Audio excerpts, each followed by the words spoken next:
Now let us go on to the next concept. Next concept बड़ा interesting है. देखो हमने इलेक्ट्रिक फील्ड पढ़ लिया, correct.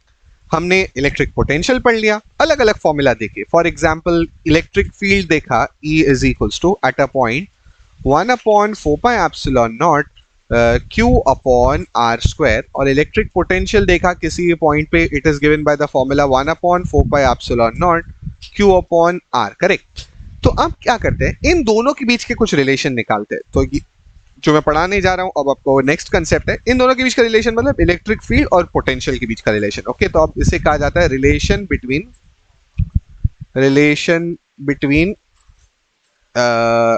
Electric field and potential. Between electric field यानी capital E and potential यानी capital V. ठीक है, तो so let's get started. Simple सा कॉन्सेप्ट है. तो आप बोलोगे सर ये फॉर्मूला हमको मालूम है, करेक्ट. ये फॉर्मूला हमको मालूम है, ये फॉर्मूला भी हमको मालूम है.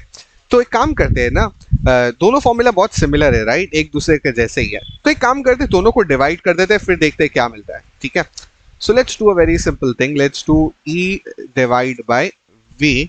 तो E है 1 upon 4 pi epsilon nought Q upon R square, और ये है 1 upon 4 pi epsilon nought Q upon R. Okay, कुछ कॉमन चीजें जल्दी से पहले मैं कैंसिल कर देता हूँ. 1 upon 4 pi epsilon not, 1 upon 4 pi epsilon not गया, Q और Q भी गया, और भी कैंसिल होगा. पर थोड़ा सा आगे जाते हैं नेक्स्ट स्टेप में. तो E is upon V is equals to, ये है 1 अपॉन R स्क्वायर, और उसके नीचे ये ऐसा है, और उसके नीचे 1 अपॉन R, करेक्ट. तो 1 अपॉन R को ऊपर ले लो तो हो जाएगा R अपॉन 1, राइट. सो ये 1 upon R square into R upon 1 हो जाएगा, और इसकी वजह से यहाँ पर एक स्क्वायर और ये R कैंसिल हो जाएगा. So therefore E is upon V is equals to, final answer बच जाएगा 1 अपॉन R. ठीक है, सो देयरफॉर ये रिलेशन है, E अपॉन V is equals to 1 upon R, या क्रॉस मल्टीप्लाई कर दिया तो E will be equal to V upon R. बड़ा इंपॉर्टेंट फॉर्मूला बन रहा है ये. ठीक है, इस फॉर्मूले को हल्के में नहीं लेने का. ये फॉर्मूला है इलेक्ट्रिक फील्ड और इलेक्ट्रिक पोटेंशियल के बीच का फॉर्मूला. ठीक है, E is equals to V upon R. कभी कभी है ना, what is R? R is a distance, right. तो कभी कभी इसी फॉर्मूले को, R is a distance, right, उसको D भी लिखा जाता है. तो घबराने का नहीं, ठीक है, इसमें टेंशन नहीं लेने का. फाइन. तो अब एक काम करते हैं, इसको अपने फॉर्मूला लिस्ट में डालते हैं. फॉर्मूला नंबर 6 जिसे हम कह रहे हैं, what is the relation between E and V. तो E will be equal to V upon distance D. ठीक है, E is equals to V upon D. ये अच्छा, ये याद रखो, ये कब फॉर्मूला लगेगा? जब सब कुछ स्केलर में हो. ठीक है, दोनों स्केलर में होना तब ये फॉर्मूला लगेगा. दूसरा फॉर्मूला कब कैसा क्या लगाना है वो मैं आपको समझाऊंगा, पर ये फॉर्मूला कब लगेगा? जब सब चीज स्केलर में हो. Okay, fine. So now let us go further, और ये फॉर्मूला के बेस यानी E is equals to V upon D पे कुछ MCQ लेने की हम कोशिश करते हैं. ओके, तो अब ये हमारा कुछ क्वेश्चन हमने करना है. कौन सा क्वेश्चन करते हैं? चलो, तो लेट्स टेक क्वेश्चन नंबर 11. हम शायद क्वेश्चन नंबर 11 आराम से कर पाएंगे.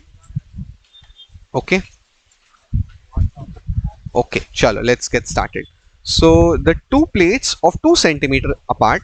ओके, यानी डिस्टेंस दिया है, दो प्लेट के बीच का डिस्टेंस कितना है? 2 सेंटीमीटर. ओके, दो प्लेट के बीच का डिस्टेंस कितना दिया है? Distance is equal to 2 centimetre. Distance 2 into 10 to the power -2 metre. Okay, and a potential difference, यानी potential difference capital D is given to me as 10 volts. Okay, the electric field between the plates is, बड़ा simple सा है, electric field E निकालना है. ठीक है, तो आप बोलोगे सर D दिया है, E दिया है, V निकालना है. तो हमने फॉर्मूला पढ़ा है, E is equals to V upon D. Okay, so E will be equal to, how much is V? तो आप बोलोगे sir V is 10, D is 2 into 10 to the power -2. 2 upon 10 will be 5, 10 to the power -2 ऊपर हो जाएगा and +2 बन जाएगा, correct. So this will be electric field, that is 5 into 10 to the power 2. 5 into 10 to the power 2 will become 500. तो this will be newton per coulomb, correct. So the right answer to this question number 11 is option B. ठीक है, तो बड़े simple से question हम ले रहे हैं और करे जा रहे हैं. चलो एक काम करते हैं, हमने 11 ले लिया, अब जल्दी से 12 भी ले लेते हैं. Okay, let's do 12. Okay, at a certain distance from a point charge the electric field is, so यहाँ पर electric field हमें clearly दिया है, कितना है electric field? E is equals to 500. Okay, this is electric field given to us and the potential is, that is V is equals to 3000. Units नहीं लिख रहा हूँ, ठीक है. सो E दिया है, V दिया है. व्हाट इज द डिस्टेंस, यानी डिस्टेंस यानी स्मॉल d हमें निकालना है. ओके, तो अगर स्मॉल d निकालना है तो फॉर्मूला सिंपल है, E is equals to V upon d.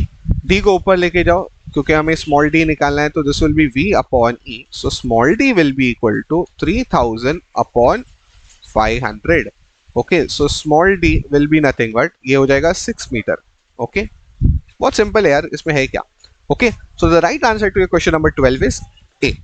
ठीक है, सिंपल है यार, एक ही फॉर्मूला सिखा है, relation between E and we.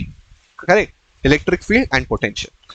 Okay, चलो देखते हैं क्या हम कुछ और क्वेश्चन कर सकते हैं या थोड़ा और आपको कॉन्सेप्ट मुझे पढ़ाना पड़ेगा. ठीक है, लेट अस सी कि हमें क्या और कॉन्सेप्ट पढ़ने की जरूरत है. एक और कॉन्सेप्ट हम टच और कर सकते हैं. ठीक है, फाइन.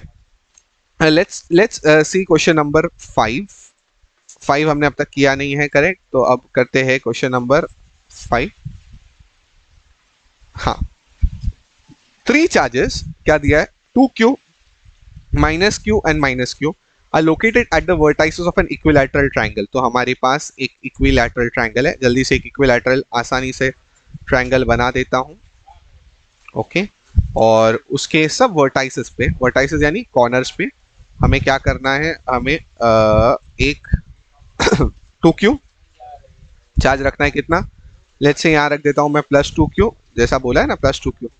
तो +2q बोला तो +2q ही रखने का. +2q रखा है यहाँ पर हमने, ये -q रखा है, यहाँ पर भी -q रखा है. ठीक है, at the centre of the triangle. Centre of the triangle मतलब एक्चुअली ट्राइंगल का सेंटर नहीं होता, ट्राइंगल का सेंट्रॉइड होता है. ठीक है, पर रफली उसे सेंटर भी कहा जा सकता है. तो at the centre of the triangle हमने क्या निकालना है, the field is zero, potential is but potential is non zero. The field is zero and potential both are zero. Both field and potential are zero. Both field and potential are non-zero. तो basically centre पे हमें field या potential की बातें करनी है. ठीक है, तो सबसे पहले अगर मैं स्टार्ट करूं कि ये डिस्टेंस सबका सेम रहेगा, करेक्ट. सेंटर से सबका बेसिकली सेंट्रॉइड का डिस्टेंस सब जगह से सेम रहेगा. फॉर एग्जाम्पल ये डिस्टेंस रहेगा स्मॉल ए, ये डिस्टेंस रहेगा लेट्स से स्मॉल ए, ये डिस्टेंस स्मॉल ए और ये डिस्टेंस भी स्मॉल ए. राइट, सभी के सभी डिस्टेंसेस हमारे क्या रहेंगे, स्मॉल ए रहेंगे. फाइन, तो एक काम करते हैं, let us start with potential. चलो पोटेंशियल से स्टार्ट करते हैं. तो potential, let's call this as charge number 1, let's call this as charge number 2, let's call this as charge number 3.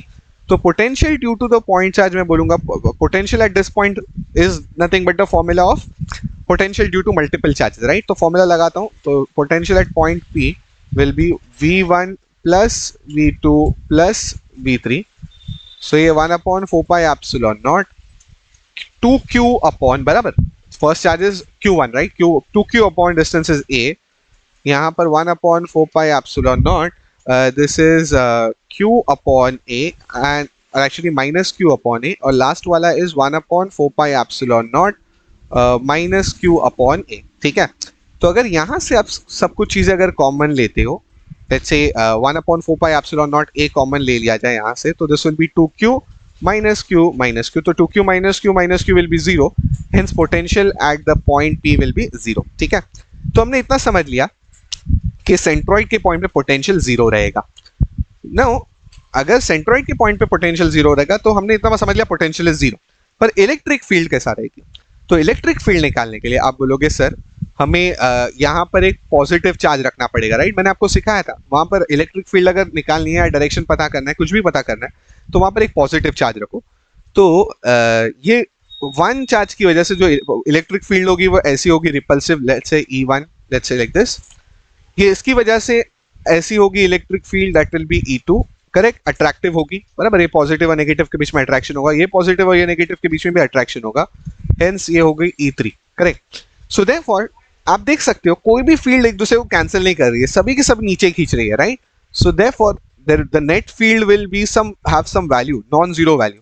ठीक है, कुछ वैल्यू रहेगी नेट फील्ड की, वैल्यू आई में से नॉन जीरो रहेगी, जीरो नहीं नॉन जीरो रहेगी. हेंस सेंट्रॉइड पे मैं ये कह सकता हूं कि पोटेंशियल तो जीरो है पर इलेक्ट्रिक फील्ड नॉन जीरो है. Hence the answer will be both field is non-zero and potential is zero. That is option B. Okay, fine. Very simple, very easy. Now let us go forward to a next concept. मैं एक और concept आपको पढ़ाता चलता हूँ आगे आगे आगे चलते चलते. हमने पिछले वाले एक्सप्रेशन में देखा कि इलेक्ट्रिक फील्ड और पोटेंशियल के बीच में ये रिलेशन होता है, right? E is equals to V upon D. पर ये तो एक तरह का आई मे से नॉर्मल फॉर्मूला है. अच्छा, अगर मैं डेरिवेटिव्स के हिसाब से पढ़ाऊं तो ये फॉर्मूला कैसा होगा? तो आपको पता है, या उससे पहले अगर मैं डिस्टेंस को x बोल दूं, डिस्टेंस को d भी बोल सकता हूं, डिस्टेंस को अगर मैं x बोल दूं तो अगर मैं डिस्टेंस को x बोल दूं तो electric field will B potential upon x. Correct? Electric field will be electric potential upon x. Correct? तो अब डेरिवेटिव के हिसाब से करना है इसको. अच्छा, अब मैं पूछोगे सर डेरिवेटिव क्यों करना है? तो कभी कभी है ना, ये जो कैपिटल V है पोटेंशियल, वो एक फंक्शन की तरह दिया जाता है. अब आप बोलोगे सर ये नया नया क्या बोलते हो आप? तो थोड़ा समझाओ तो सही, फंक्शन क्या चीज होती है? तो फंक्शन आपको पता है, मैथ्स में आपने पढ़ा है. For example let's say function of x is equals to x cube plus x square plus x. इसे कहा जाता है फंक्शन ऑफ x, राइट? एक एक्सप्रेशन ऑफ x है, ठीक है, राइट? तो यहाँ कभी कभी ऐसा होता है कि v जो है मेरा, वो मुझे एक फंक्शन ऑफ x दिया रहता है, right? If v is given as a function, अगर मैं लिख देता हूं, बड़ा इंपॉर्टेंट कॉन्सेप्ट है ये. If v is given as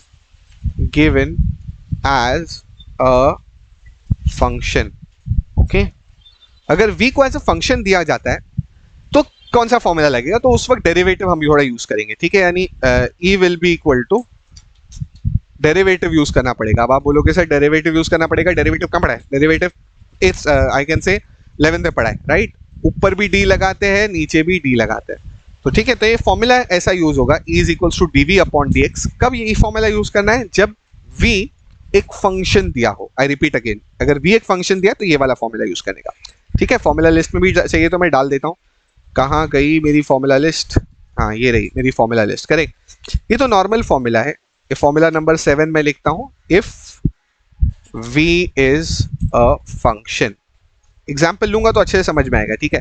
तो अगर if v is a function then e is equals to dv upon dx, ठीक है? पर ये याद रखो, चाहे फॉर्मूला नंबर 6 है या फॉर्मूला नंबर 7 है, ये दोनों स्केलर फॉर्म्स हैं, ओके? वेक्टर फॉर्म के लिए फॉर्मूला अलग हो जाएगा. तो कम ऑन, लेट्स गेट स्टार्टेड. एक फॉर्मूला हमने देख लिया कि अगर v एक फंक्शन की तरह दिया जाता है ना, तो उस समय ये वाला फॉर्मूला यूज करने का, e is equals to dv upon dx. चलो let's go to the exercises and देखते हैं क्या हम ये कुछ क्वेश्चन यहाँ से कर सकते हैं कि नहीं. Okay, fine. तो let me pick up question number 15 to start with first. Question number 15 से मैं स्टार्ट करता हूँ. तो देखो, यहाँ क्लियरली आप बोलोगे सर ये जो v है एक फंक्शन की तरह दिया हुआ है, correct? v is given basically as a function. तो हम स्टार्ट करते हैं हमारे इस क्वेश्चन को. ओके, तो हमें v दिया है as a function of 5x square plus यहाँ लिखता हूं मैं 10x माइनस 9, करेक्ट? ओके, तो अब e निकालना है और x का वैल्यू भी बाद में दिया है. ये याद रखो, ये x का वैल्यू हम लास्ट में डालेंगे, ठीक है? Let's read the question first. So electric potential is given by the function of distance x as this. Value of electric field. Okay, तो value of electric field मतलब हमें निकालना है electric field. So let's simply apply the formula. तो हमने पढ़ा E is equals to dv upon dx. Correct? E is equals to dv upon dx. तो ये basically अब function रख देते हैं. What is the function? So this is 5x square plus 10x minus 9. ये function जब मैंने रख दिया तो अब हमें एक एक को डेरिवेटिव करना पड़ेगा. तो this will B D by D X of 5x square plus D by D X of 10x. मैं थोड़ा स्लोली डेरिवेटिव कर रहा हूँ, स्टेप करके, ताकि आप लोगों को कंफ्यूजन ना हो. Okay, minus 9. अच्छा, और इसको अगर मैं थोड़ा सा और आगे करूँ, चलो let me do it ahead. इसी को यहाँ से अगर आगे ले लूँ तो ये होएगा डेरिवेटिव का. कम ऑन, डेरिवेटिव में सबसे पहले कांस्टेंट बाहर, तो d by D X of ये हो जाएगा एक्स स्क्वायर, 10 बाहर तो ये हो जाएगा dx अपॉन dx, और derivative of minus 9 is a constant, right? So derivative of constant is 0. Okay, fine. Now do this. So this will B derivative of 5x square is nothing but 2x, correct? आपने पढ़ा है derivative में, 10x upon 10x will get cancelled, so this will dx upon dx will cancel, so therefore ये हो जाएगा सिर्फ 10. So now finally this will be 10x plus 10. Okay, now अगर हम अभी हमें निकालना है इलेक्ट्रिक फील्ड का वैल्यू, पर कहाँ, at x equal to 1, correct. तो अब लास्ट स्टेप में क्या करेंगे, हम निकालेंगे एट x इक्वल टू 1. तो at x equal to 1 E will be equal to dA into 1 plus 10, so E will be equal to 20 newton per coulomb. Correct. So ये रहा मेरा answer for electric field, that is coming out to be 20 newton per coulomb. कर मैंने एक mistake की. क्या mistake की मैंने, फॉर्मूला में, ये जो फॉर्मूला मैंने आपको सिखाया ना, उसमें मैं एक चीज लिखना भूल गया. एक्चुअली यहाँ पर एक माइनस साइन है. Okay, you should remember that, यहाँ पर एक माइनस साइन है. तो E is equals to minus dv upon dx. Okay, formula list में भी डाल देते हैं, पर चलो फॉर्मूला लिस्ट में बाद में डालते हैं, सबसे पहले यहाँ डाल देते हैं. सो आप बोलोगे हाँ सर आपने ये मिस्टेक की थी, मैं मिस्टेक को सुधारता हूँ. ये माइनस साइन, यहाँ पर माइनस साइन, यह माइनस साइन, ये सबसे बाहर एक माइनस साइन, करेक्ट. ये सबके बाहर एक माइनस साइन, ये सबके बाहर एक माइनस साइन, और final answer will be -20. Okay, so the right answer is option A. चलो let me make the change in the formula list. Formula list में भी वो माइनस डाल देता हूँ, ठीक है. वो फॉर्मूला मैंने लिस्ट में मैंने गलत डाल दिया था या लिखना भूल गया था. Okay, so this is basically minus dv upon dv upon dx. Okay, E is equals to minus dv upon dx. ठीक है, तो इस तरह से हमने एक कॉन्सेप्ट और कंप्लीट किया. चाहिए तो एक और क्वेश्चन ले लेते हैं फ्रॉम आर आई में से नोट्स. क्वेश्चन नंबर 15 हमने अब तक कंप्लीट किया, एक और क्वेश्चन लेते हैं. So moving forward let us do question number 14. तो अब क्वेश्चन नंबर 14 भी ले लेता हूं मैं. क्वेश्चन नंबर 15 के जैसा ही लग रहा है वो, ठीक है.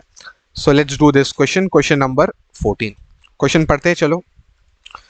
Electric potential at a point is given by, okay, so basically it's v as a function of x. So v as a function of x is 4x square v. 4x square v मतलब it is वो आगे वाला जो v है ना, that stands for volts. Okay, तो घबराने का नहीं, वो उसको function में ले लेना, that is the unit. Okay, so potential is basically 4x square.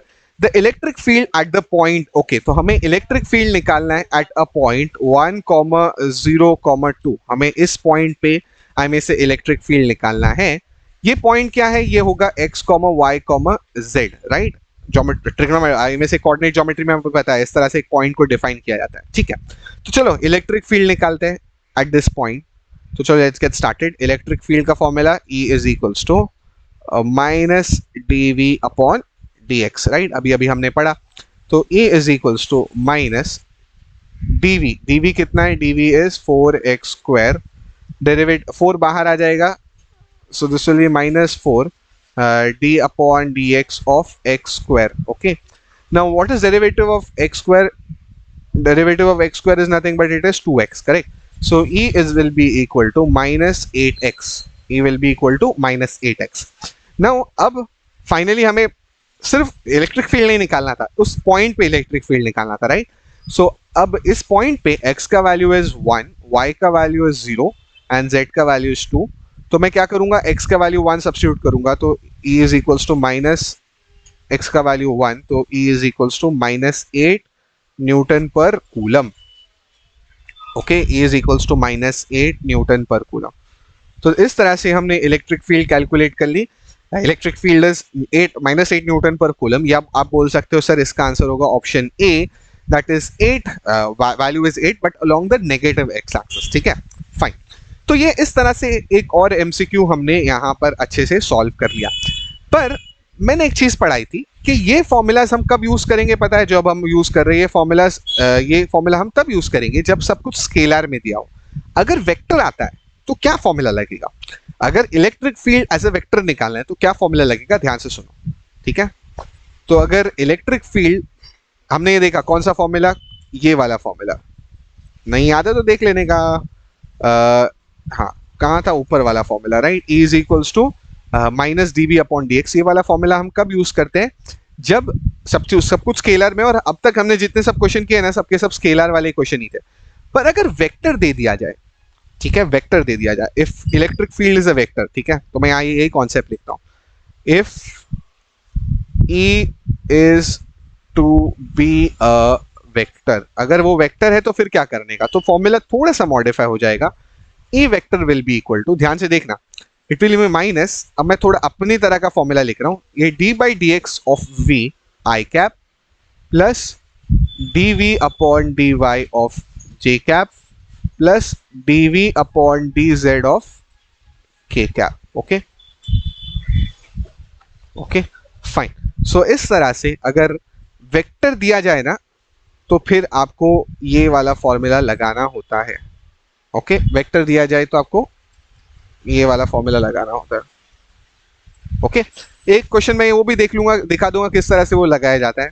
Okay so come on, let's put this in a formula list. अगर इफ ई वेक्टर के फॉर्म में दिया जाए then use the formula E is equals to minus, minus पहले बाहर, D V upon D X I cap plus D V upon D Y J cap plus D V upon D Z K cap. Okay fine, चलो तो एक काम करता हूँ, solve example में से इस टाइप के क्वेश्चन में मैं आपको दिखा देता हूँ। ठीक है, देखते किस तरह से अप्लाई होगा। पर ये कब अप्लाई होगा, जब हमें एक्स वाई, अच्छा दो चीज है, ये कब अप्लाई होगा जब हमें एक्स वाई जेड कोऑर्डिनेट तीनों दिए जाए और या फंक्शन एक्स वाई जेड के फॉर्म में दिया जाए और वेक्टर फॉर्म हो। Okay so let us take that example from the solved examples of my book. Okay so let me find one, कुछ अच्छा सा मैं ढूंढ लेता हूँ।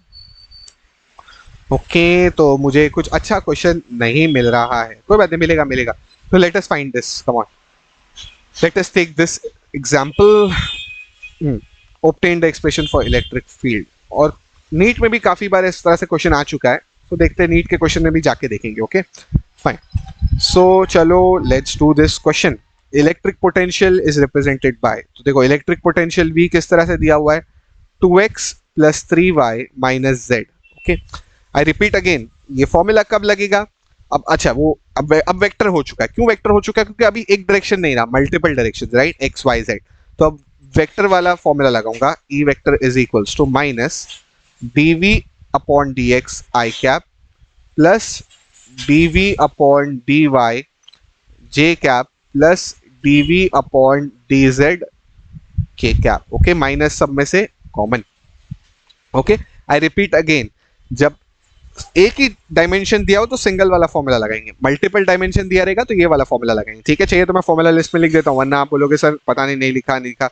ये फॉर्मूला कब लगेगा, व्हेन, ये फॉर्मूला नंबर 8 लगेगा when multiple dimensions are given, multiple dimensions are given, correct, multiple dimensions are given मतलब एक्स वाई और जेड। अगर सिर्फ एक ही दिया जाता है तो फॉर्मूला नंबर 6 या फॉर्मूला नंबर 7 से अपना काम हो जाएगा, पर मल्टीपल डायमेंशन में फॉर्मूला नंबर 8। तो आप देख सकते हो हमने अभी जो एमसीक्यू जो हमने ले रहे थे हम, उसमें मल्टीपल डायमेंशन है, that is 2x plus 3y minus Z. ठीक है, तो अब ये वाला फॉर्मूला लगाओ, चलो स्टार्ट हो जाओ। तो E vector will be equal to minus D by D X of V, V is how much, 2x plus 3y minus z. Okay, next this is d by dy of 2x plus 3y minus z j cap, last d by dx of 2x plus 3y minus z k cap. Okay, now listen to this very carefully, बड़ा simple सा चीज है। जब आप x के साथ derivative लेते हो ना तो y और z को कांस्टेंट ट्रीट करो। ठीक है, क्योंकि यहाँ पर x के साथ डेरिवेटिव लेना है तो y और z को कांस्टेंट ट्रीट करो, जब y के साथ डेरिवेटिव ले रहे हो तो x और z को कांस्टेंट ट्रीट करो। ओके, तो एक बड़ा सा स्टेप मैं अभी करने वाला हूँ। तो e vector will be equal to minus, ये हो जाएगा d by D X of 2x plus d by D X of 3y plus d by D X of minus z। Okay, सबके साथ क्या है, सबके साथ मैं शायद लिखना भूल गया इधर, I cap. Okay next, this will be d by dy of 2x plus d by dy of 3y plus d by dy of minus z। okay, plus d by dz of 2x plus d by dz of 3y। ये एक question में लंबा पूरा खींच के ले रहा हूँ, ठीक है, फिर बाद में शॉर्टकट से करूंगा। So d by dx of minus z। Okay fine, तो ये है हमारा k cap. Now let's do it very fast, बहुत फटाफट करते हैं। तो चलो E vector will be equal to minus sign बाहर, व्हाट इज डेरिवेटिव ऑफ 2 अगर बाहर ले लिए तो डी बाई डी एक्स हो जाएगा 1, correct, D by D X हो जाएगा 1। Now derivative of y with respect to x will be 0, derivative of z with respect to x will be 0, right, क्योंकि जब डेरिवेटिव x के साथ निकालना है तो z कांस्टेंट है। नाउ दिस विल बी 0 क्योंकि हम derivative of y with respect to x ले रहे हैं। हाँ, ध्यान से करो, ये आई कैप नहीं भूलना बाहर का, okay, plus, so this will B 3 j cap, correct, 3 बाहर आएगा, dy dy कैंसिल हो जाएगा, ये 0 होगा। What will this be? This will be 0। उसी तरह से ये भी 0, ये भी 0, करेक्ट। तो let's do that. Last step, ये D by D X D Z cancel हो जाएगा, -1 रह जाएगा, so this will be basically -1 k cap। Okay, so what is E vector? Take the minus sign inside. So -2 I cap -3 j cap plus k cap.